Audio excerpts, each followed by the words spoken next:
kecuali spiral. Nah, kalau spiral ini kita lihat dulu kondisi ibunya, apakah ada perdarahan atau infeksi. Kan kadang-kadang ada yang kegugurannya disertai infeksi.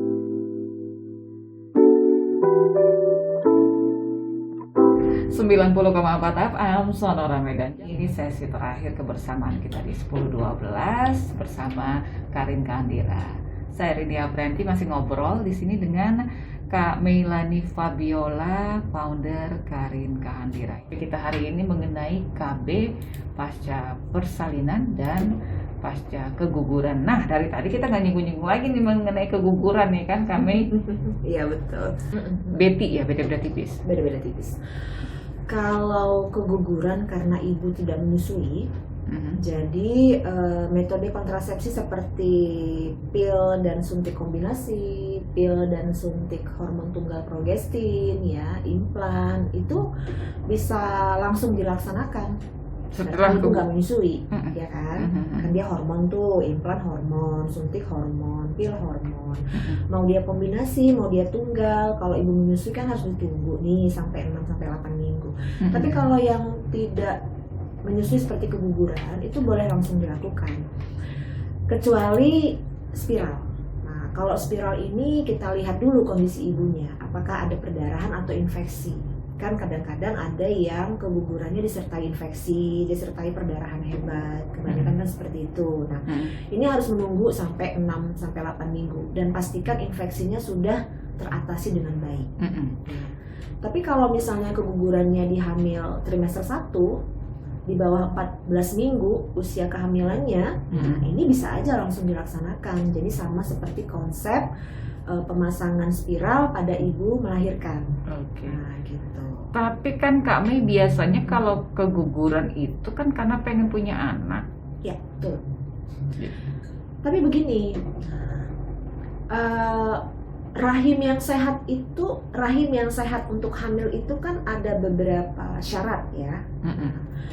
Kalau hari ini misalnya, kalau sekarang keguguran nih, ya kan, kemudian sebelum 6 bulan sudah hamil lagi, potensi keguguran lagi akan lebih tinggi. Karena rahimnya belum betul-betul sehat, belum betul-betul pulih gitu. Jadi biasanya dokter akan menyarankan itu paling bagus itu di atas 6 bulan. Baru. Iya, supaya karena begini, ketika keguguran sekarang itu kan pasti ada penyebab dong. Nah, penyebabnya kan dicari dulu. Apakah karena ibunya anemia, kurang darah misalnya, apakah ibunya mengalami kek, ya, kekurangan energi kronis, terlalu kurus, ya kan, atau ada virus. Nah, jadi kalau hari ini keguguran itu semua dicek dulu Mbak Rin, supaya ketika kehamilan berikutnya tidak terjadi lagi keguguran oleh penyebab yang sama. Nah kan, kalau kita nggak tahu penyebabnya apa, nggak kita atasi, hamil lagi, kemungkinan besar gugur lagi dong. Nah kan gitu. Nah, kan perlu waktu untuk mencari tahu penyebabnya apa, untuk mengatasi penyebabnya apa. Ini kan perlu waktu. Makanya rahim juga perlu waktu untuk pulih lagi gitu, supaya tebal lagi, sehat lagi, ya kan. Nah, ini harus diatasi dulu. Makanya biasanya dianjurkan 6 bulan setelah keguguran barulah ibu boleh hamil lagi. Oke. Termasuk yang dikuret? Iya. Apalagi kalau dikuret. Kalau dikuret itu kan resiko infeksinya lebih tinggi daripada yang keguguran spontan. Nah, itu biasanya kalau yang dikuret itu yang usia kehamilannya di trimester 2 gitu ya, sudah lebih lama daripada 14 minggu, di atas 14 minggu. Itu kadang-kadang tidak bisa spontan, dia harus dibantu dibersihkan juga dengan cara dikuret. Ini kan akan meningkatkan resiko infeksi dan perdarahan. Apalagi kalau sudah bayinya sudah terbentuk, sudah tinggal 1 bulan lagi ternyata jatuh atau ternyata meninggal. Tapi harus kan dikuret kalau 1 ya kan? bulan sebelum ibaratnya kalau udah usia kehamilan 8 bulan ya kira-kira ya, itu kan sudah prematur namanya. Tapi ternyata dia meninggal di dalam Iya, bayinya. itu kan prematur namanya ya. Jadi dia kembali kepada aturan pasca Melahirkan. persalinan. Iya. Cuma memang waktu ovulasi lebih cepat terjadi pada pasca keguguran. Gitu. Dia bisa bisa 11 hari 2 minggu setelah keguguran bisa subur lagi gitu. Apalagi kalau kegugurannya di trimester 1 ya kan, bisa dihitung kayak ibaratnya kayak telat haid aja gitu ya kan. Iya benar-benar 3 bulan, baru 3 bulan ya, baru mual-mualnya di situ ya. Betul. Jadi sebenarnya kalau untuk alat kontrasepsinya sendiri, alat KB-nya sendiri sama ya, pemilihannya sama juga ya Kak Mei. Kalau kondom sama MOP, operasi steril pada pria, karena yang menggunakannya adalah suami, nggak ngaruh ke kondisi ibu ya. Gitu. Yang ngaruh ke kondisi ibu kan yang namanya pil, suntik, implan, spiral. Nah ini yang ngaruh ke kondisi ibu, sama operasi steril wanita atau MOP. Seandainya suami yang menjalani operasi steril itu harus dijaga loh ya, selama 20 kali ejakulasi pasca MOP harus pakai kondom. Oh, karena penyesuaian kali ya? Karena begini, karena kan ketika suami MOP ya masih ada sisa sperma di kantong sperma, ya kan, yang belum keluar. Jadi ngabisin ini itu supaya yakin betul sudah habis, itu 20 kali ejakulasi baru dianggap betul-betul bersih. Jadi harus pakai kondom. Bukan berarti hari ini MOP kemudian setelah sembuh lukanya berhubungan langsung steril. Wih jangan, hati-hati karena sperma stok lama masih ya. Ada sperm yang stok lama ya. Ya itu juga kalau selama 20 kali itu seminggu sekali. Kalau sebulan sekali ya kan 20 bulan. Ada gitu ya. LDR loh. Gitu. Oke, jadi sebenarnya apa yang perlu kita perhatikan ini Kak Mei mengenai KB pasca persalinan dan pasca keguguran juga ya? Iya, kalau menurut saya ya, yang paling penting untuk memastikan KBPP ataupun KBPK ini berhasil adalah konseling yang pertama. Oke. Ya, konseling yang benar-benar memadai itu sebaiknya dilakukan di fasilitas kesehatan yang terpercaya, dilakukan atau diberikan oleh bidan dan dokter.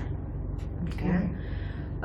Karena merekalah yang nanti mampu melakukan pemeriksaan secara lebih mendalam ya, melakukan anamnesis, ya, wawancara, riwayat kesehatan, keluhan dan sebagainya. Nah itu yang pertama. Tapi kalau konselingnya ini mantap Mbak Rin, jarang klien, jarang akseptor itu yang putus pakai. Biasanya merasa nyaman, merasa cocok, merasa happy selama penggunaan, sehingga akan meningkatkan efektivitas kontrasepsi yang dipilih gitu. Itu yang pertama. Yang kedua tentunya dukungan suami dong. Ketika suami tidak mendukung, ya, ditambah lagi konselingnya kurang, ya, ini akan mempengaruhi psikologis ibu. Ibu akan merasa bersalah kalau menggunakan alat KB tanpa seizin suami. Karena ada pengaruh psikologis, efek samping yang ringan-ringan jadi berat. Iya benar. Iya kan? Karena ada pikiran gitu ya. Misalnya curi-curi ikut KB pakai suntik misalnya. Sementara suami mengatakan nggak boleh KB gitu nih. Ini curi-curi nih. Ini kan ada pengaruh psikologis nih. Jadi kepikiran gitu ya. Akibatnya efek samping yang ringan-ringan yang sebenarnya hanya sekedar pusing-pusing jadi migrain gitu. Double ya. Jadi lebih kan ada faktor psikologisnya ya. Yang harusnya tekanan darah sedikit meningkat jadi hipertensi gitu. Nah ini akan membuat ibu jadi semakin tidak nyaman, tidak percaya diri ketika menggunakan kontrasepsi. Akibatnya sebentar pakai putus ya kan. Nah, jadi diharapkan suami itu bisa mendukung istri lah ya. Artinya mulai dari menemani istri selama periksa hamil, ya kan, ikut mendengarkan konseling yang disampaikan oleh tenaga kesehatan sehingga bisa bantu ngasih masukan ke istri kontrasepsi apa yang paling cocok ya kan. Karena kontrasepsi ini kan sedikit banyaknya juga akan berpengaruh juga pada pasangan, seperti itu ya. Kemudian membantu istri menggunakan kontrasepsi dengan benar, misal mengingatkan istri, Ma jangan lupa loh minggu depan sudah saatnya suntik lagi, misal, ya kan, Ma itu implannya kemarin sampai tahun berapa ya, bukannya tahun ini ya? Kita harus buka dong, kalau mau pasang lagi bongkar pasang istilahnya kan. Nah, itu ngingetin ya kan, apalagi pil. Karena kalau pil KB lupa sehari ya, bisa kebobolan. bisa banget gitu kan. Nah kemudian membantu istri mencari pertolongan jika terjadi efek samping yang berat misalnya, jika terjadi komplikasi misalnya gitu ya. Mengantarkan istri ke fasilitas kesehatan untuk kontrol, seperti misalnya spiral ya.